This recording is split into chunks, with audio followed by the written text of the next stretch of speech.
Hello guys, I want to make a quick video about this. I didn't see any videos about this situation that I was having with this Mercedes e320, and I'm sure it goes 2002, and I'm sure it goes for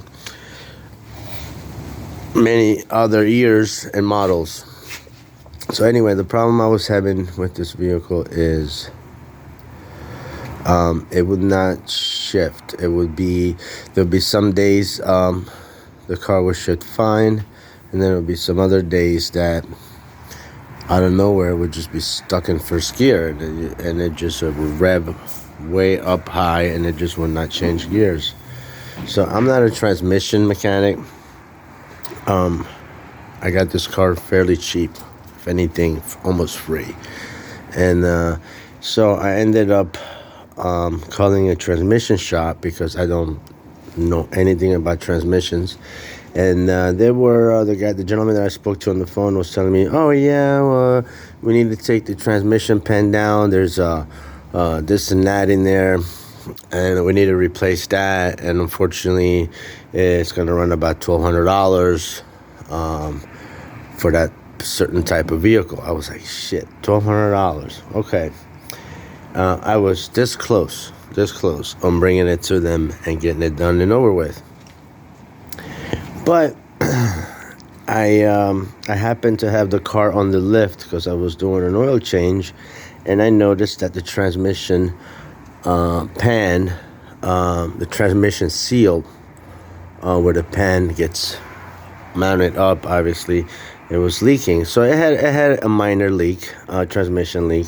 So when I brought it back down, I asked myself, let me check the transmission fluid. Why not? Let me make sure it's up to level.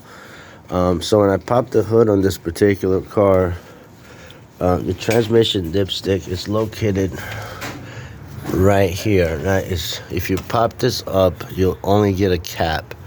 There's no dipstick.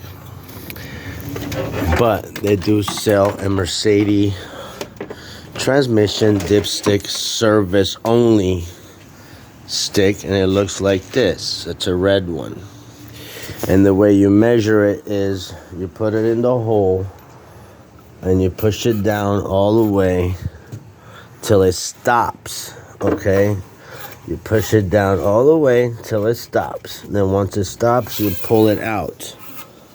Okay, and then you can measure your fluid.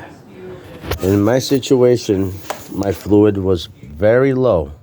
I had to add almost a gallon of ATF. Excuse me. I had to add almost 3.5 quarts of ATF fluid.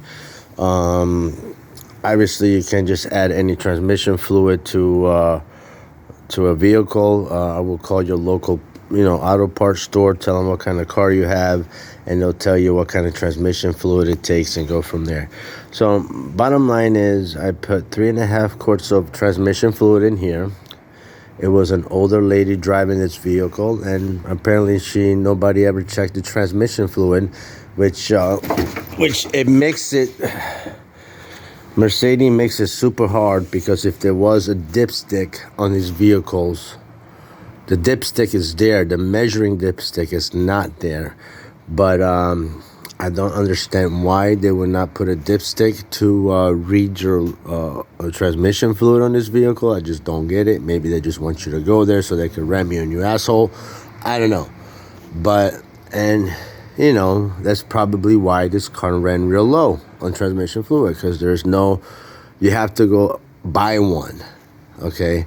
And it doesn't stay in the vehicle. It's just used to measure this transmission fluid. Once you're done measuring, you pull it back out and you cap it back off with the original cap that was there. So my bottom line with this video is I put 3.5 quarts of transmission fluid, and the car is shifting beautiful.